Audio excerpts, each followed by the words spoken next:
Evening. My son, Dimitri Alfonso na to. I think he got work. There's leasing for the retired man. Okay, this is latest little groceries at home Black for the World of Singapore.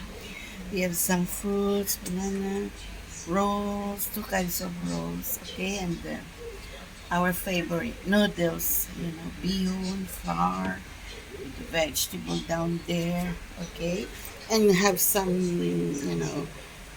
rice, the cooking oil, detergent, shampoo, okay, dishwashing, tissue, box, okay. And here we have a little of chicken, okay, chicken, and then some dumpling, okay.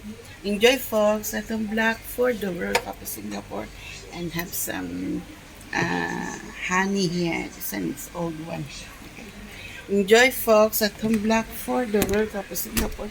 Our latest little groceries, July 9, 2026. Okay. Enjoy at Black for the World Cup of Singapore. Have some medicine here. Okay. Enjoy at Black for the World Cup of Singapore. Our family little groceries. Okay. My son is not home. Listen po, gahapon. July 9, 2026. Okay, that is only 60 plus, okay? Enjoy Singapore.